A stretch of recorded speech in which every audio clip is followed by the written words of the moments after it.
Well, 2012 is going to be an exciting year. The madness surrounding the presidential election has already started. But it looks like come November, President Obama is going to have a lot to deal with. He won't just be facing off with whomever the Republican nominee is. He will most likely be getting a whole lot of questions about his role in the U.S. relationship with Israel. Has he been strong enough? Was he right to support elections in Egypt that have resulted in the Muslim Brotherhood and the Salafis being voted into power? These are Islamists that the people of Egypt have chosen to lead, and quite a few people, including Israeli Prime Minister Benjamin Netanyahu, are extremely unhappy about. So, what should the role of the U.S. be concerning Israel? This is a subject Max Blumenthal, writing fellow for the Nation Institute, has written quite a bit about. Now, I spoke to him just a little earlier from our New York studios and asked him about the role of the super PAC. It is alive and well this year, as we already know. I asked him if he thought this would be one of the loudest voices against President Obama coming up this year. Take a listen.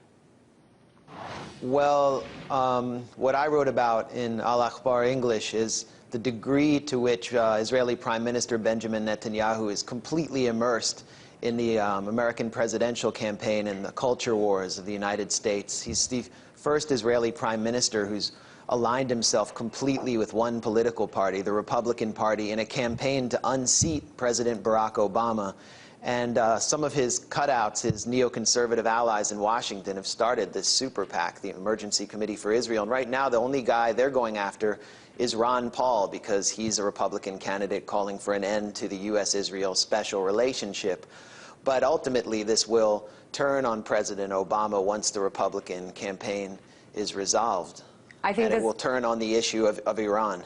I think this is really interesting, and I know you also wrote about that connection between Bibi Netanyahu and the Republican Party and the money aspect of this. And all you have to do is follow the money. You take someone like casino mogul Sheldon Adelson. We know that name here because of that $5 million check he just wrote to GOP candidate Newt Gingrich. Turns out, as you write about, he's also a major contributor to Netanyahu. What do you think we should take from this money aspect of this? It's kind of remarkable because there's a discussion in the U.S. media about Adelson's role in the presidential campaign and no mention of Israel. They refuse to say the Israel word. And Adelson's game is he's a union buster in Las Vegas who became friends with Newt Gingrich. He's funding Gingrich's campaign. He gave Gingrich $5 million to a Gingrich-aligned super PAC right after Newt Gingrich called the Palestinians an invented people. At the same time, Adelson owns a newspaper in Israel called Israel Hayom, which is considered Netanyahu's house organ, his propaganda sheet. And he's financed pro-Netanyahu think tanks.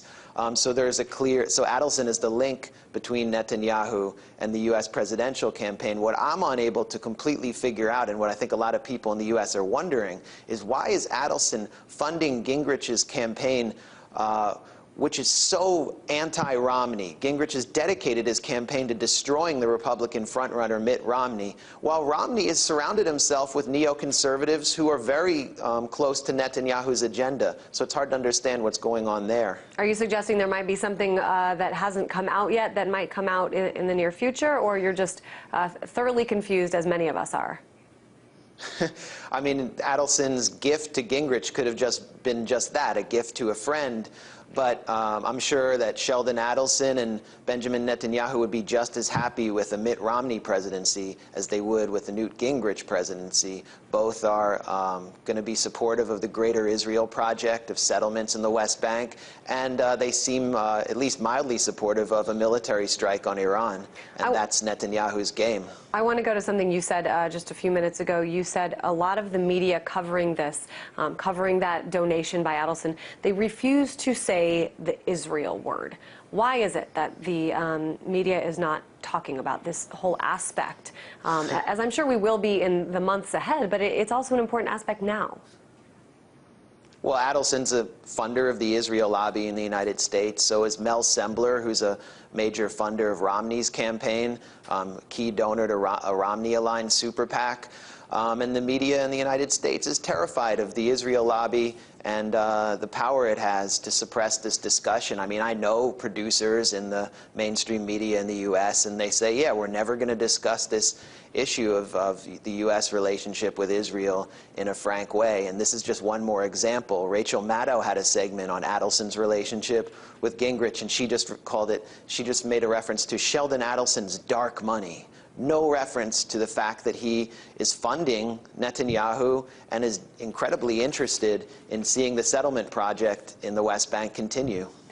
You talk about this powerful relationship. Certainly, we've done countless stories here at RT of candidates from both sides of the aisle visiting Israel, making that sort of pilgrimage as a necessary stop on their own campaign trail, going to Israel. It's very interesting.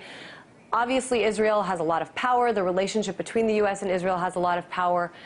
But do you think there is enough power and money there to take down the Obama campaign, despite whatever candidate, however weak the Republican candidate is?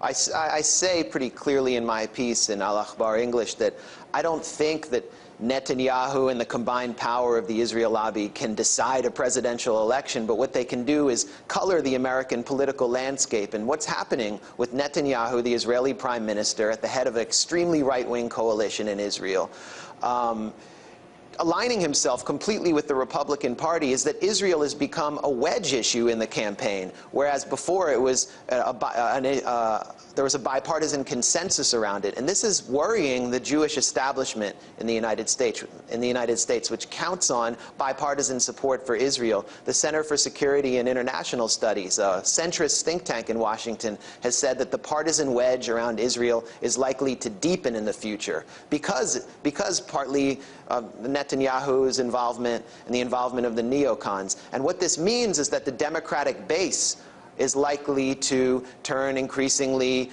more critical of Israel, even if Democratic politicians vote with the Israel lobby. And this is of great concern, as I said, to the Jewish establishment and the mainstream pro-Israel establishment in the United States, that Israel could be another wedge issue like abortion and gay marriage in a political campaign. It certainly often seems that they're trying to do that. We should mention one of the major groups in favor of Israel that wants to work with Israel, work with Netanyahu, is sort of the evangelists, the right-wing Christians in this country seem to have a very special partnership with them. Just real quick, Max, if it becomes clear in the polls as we get closer to November that President Obama is likely to win a second term, what does Israel do?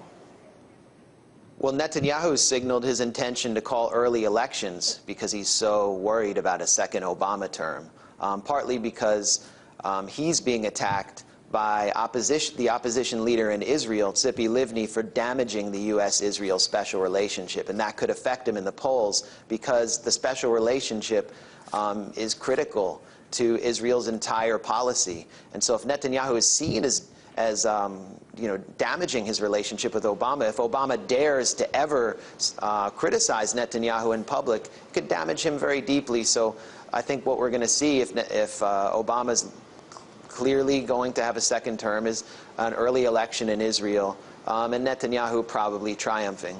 All right. And then a very rancorous second term for Obama with Netanyahu. Certainly an important discussion to be having now, we think, in January, as opposed to waiting until, August or September, when we start to see these strange ads from a strange super PAC and wonder why they're coming out. Max Blumenthal, writing fellow for the Nation Institute. Thanks so much. Thanks.